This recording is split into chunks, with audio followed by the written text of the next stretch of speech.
Excise policy రూపకల్పన నుంచి ఇప్పటిదాకా కూడా ఇటు ఢిల్లీతో పాటు తెలంగాణ రాష్ట్రంలో ఎన్నో భూకంపాలనే తీసుకొచ్చాయంటూ కూడా చెప్పుకోవచ్చు. ఈ రూపకల్పనకు సంబంధించి ఆమ్ ఆద్మీ పార్టీ ఏ విధంగా ముందుగా అడుగులేసింది, ఇటు ప్రైవేట్ కంపెనీ వ్యక్తిదారులు ఎవరెవరు ఇందులో భాగస్వాములు అయ్యారు, ఎటు నుంచి ఎంత ఫండ్స్ ముడుపుల రూపంలో ఈ ఆమ్ ఆద్మీ పార్టీ నేతల దగ్గరికి వెళ్ళాయి, ఎవరెవరు ఇందులో పాత్రధారులుగా ఉన్నారు, ఇలాంటి అంశాలకు సంబంధించి ఈడీ, సిబిఐ రెండు దర్యాప్తు సంస్థలు కూడా ఈ ఢిల్లీ ఎక్సైజ్ పాలసీ పైన ప్రతి వ్యక్తులకు సంబంధించి ఎవరెవరు పాల్గొన్నారు అనే అంశాల కోణంతో అయితే ఈడీ అధికారులు ఆ పూర్తి కోణంతో అయితే ముందుకెళ్లారు. 2020-21 ఏడాదిలో తీసుకొచ్చిన ఈ ఎక్సైజ్ పాలసీని అప్పటి నుంచి ఇప్పటిదాకా కూడా ఎంతోమంది పేర్లు అయితే తెర మీదకి వచ్చాయని చెప్పుకోవచ్చు. దాదాపుగా 16 మంది పేర్లు తీసుకొచ్చినట్లుగా కూడా తెలుస్తోంది. ఎంతోమంది అప్రూవర్లుగా మారారు, అప్రూవర్లుగా మారని కొంతమంది బయట ఉన్నారు, కొంతమంది ఇప్పుడు మాత్రమే మన తెలంగాణ ఎమ్మెల్సీ కవిత ఇప్పుడు తిహార్ జైల్లో ఉన్నారు. అలాగే ఢిల్లీ ముఖ్యమంత్రి అరవింద్ కేజ్రీవాల్ ఇప్పుడు తిహార్ జైలుకి అయితే ఆయన తీసుకెళ్లారు. ఇలాంటి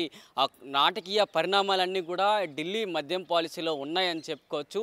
ఒక్కసారి మనం ఆ ఎక్సైజ్ పాలసీ గురించి మాట్లాడుకున్నట్లయితే ఏదైనా ఒక ప్రభుత్వం ఒక ఎక్సైజ్ పాలసీ తీసుకురావాలన్నా, దాన్ని రూపకల్పన చేయాలన్నా ఏదైనా ఒక తన క్యాబినెట్తో పాటు ముఖ్యమంత్రికే అధికారం ఉంటుంది. సో అలాంటి ముఖ్యమంత్రి ఇలాంటి ఆదేశాలతో ముందుకు రావడం ఎక్సైజ్ పాలసీని ముందడుగులేసింది. సో ఇలాంటి కోణంలోనే ఇటు అరవింద్ కేజ్రీవాల్కు ఇప్పటి వరకు కూడా దాదాపుగా 9 సార్లు ఈడీ వారు నోటీసులు జారీ చేశారు.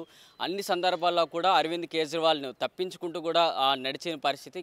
చివరిలో ఆయన మార్చి 21 తేదీలో కేజ్రీవాల్ ఇంటి దగ్గరికే వెళ్ళి ఆయనకు సెర్చ్ వారెంట్తో వెళ్ళి తర్వాత అరెస్ట్ కూడా చేసిన పరిస్థితులు చూసుకోవచ్చు. దాని తర్వాత ఢిల్లీలోని రోజ్ అవెన్యూ కోర్టుకు ముందు ఆయనకు హాజరుపరిచిన తర్వాత మొదటి 7 రోజులు, తర్వాత 4 రోజులు కస్టడీ, తర్వాత ఇప్పుడు ఈ రోజుతో ఏప్రిల్ 1తో అయితే ఆయనకి కస్టడీ అయితే ముగిసింది. సో అక్కడి నుంచి ఇప్పుడు జ్యుడిషియల్ రిమాండ్కి అయితే ఆయన్ని తరలించారు. ఇక్కడి నుంచి ఏప్రిల్ 1 నుంచి ఏప్రిల్ 15 వరకు కూడా ఆయన తిహార్ జైల్లో ఉండబోతారు. తిహార్ జైల్లో ఇటు కేజ్రీవాల్తో పాటుగా మిగతా వ్యక్తులు కూడా ఇప్పుడు తిహార్ జైల్లోనే ఉన్నారు. అంతోపాటు మనీష్ సిసోడియా, అయితే సత్యేందర్ జైన్, సంజయ్ సింగ్, ఇప్పుడు కేజ్రీవాల్, కవిత అందరూ కూడా ఇప్పుడు తిహార్ జైల్లోనే ఉన్నారు. ఒక్కొక్కరు కూడా ఒక్కొక్క జైల్లో ఉన్నారంటూ కూడా చెప్పుకోవచ్చు. తిహార్లోనే దాదాపుగా 9 గేట్లు ఉంటాయి. 9 గేట్లు ఒక్కొక్క జైలు నెంబర్లో ఉన్నారు. సో ఇలాంటి నాటకీయ పరిణామాలన్నీ కూడా ఢిల్లీ ఎక్సైజ్ పాలసీలో చోటు చేసుకున్నాయి. ఇక 15వ తేదీ వరకు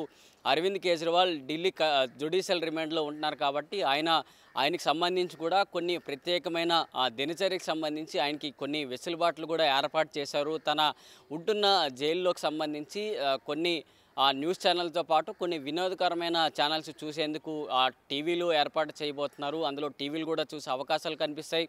ఉదయం ప్రతినిత్యం జరిగేలాగా ఉదయం బ్రేక్ఫాస్ట్, లంచ్, డిన్నర్ ఇలాంటి వెసులుబాటుతో పాటు ఉదయం మరోసారి తన న్యాయవాదులు, సాయంత్రం న్యాయవాదులు కలిసే అవకాశాలు ఉండబోతున్నాయి. ఎందుకంటే ఒక ముఖ్యమంత్రిగా ఉన్నారు కాబట్టి తన పరిస్థితులకు సంబంధించి కూడా మాట్లాడుకునే వెసులుబాటు ఉండబోతోంది. ప్రతి వారంలో 2 రోజుల పాటు తన కుటుంబ సభ్యుల్ని కలిసే అవకాశం ఈ తిహార్ జైల్లో ఉన్న వారికి కావచ్చు, ఇటు జైల్లో ఉన్న వారికి అవకాశం ఉండబోతోంది. సో ప్రతి వారం ఒక 2 రోజులు తన కుటుంబ సభ్యుల్ని కలుసుకునేందుకు అవకాశం అయితే ఇస్తారు.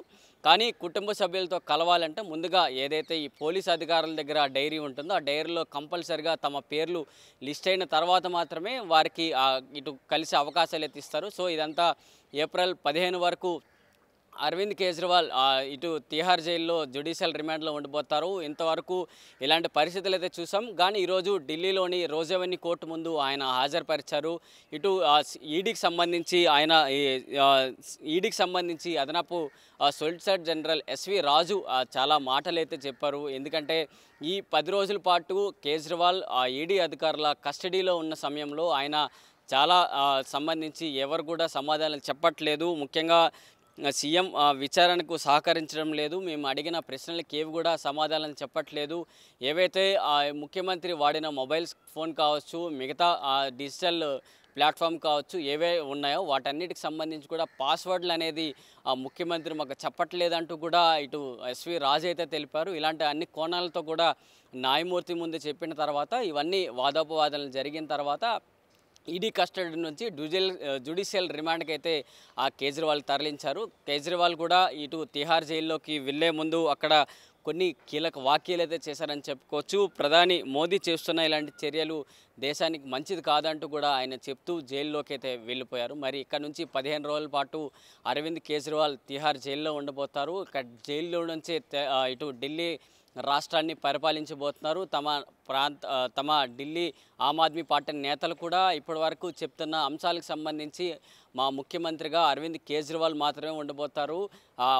ఆయన కేవలం ముద్దాయిగా మాత్రమే, ఇంకా శిక్ష ఆయన మీద పడలేదు కాబట్టి శిక్ష పడేంత వరకు అంటే ఇందులో సాక్ష్యాధారాలు ఇవన్నీ తీసుకున్న తర్వాత 2 ఏళ్ల కంటే ఎక్కువగా శిక్ష నమోదైతేనే అప్పుడు ముఖ్యమంత్రి పదవికి రాజీనామా చేస్తారు. అలాంటి పరిస్థితులు రానంత వరకు మాకు ముఖ్యమంత్రిగా అరవింద్ కేజ్రీవాల్ మాత్రమే ఉంటారంటూ ఇటు ఢిల్లీ ఆమ్ ఆద్మీ పార్టీ నేతలు అలాగే కేజ్రీవాల్కి సంబంధించి తన న్యాయ బృందం అంతా కూడా ఒక్క మాట మీద నిలబడుతుంది.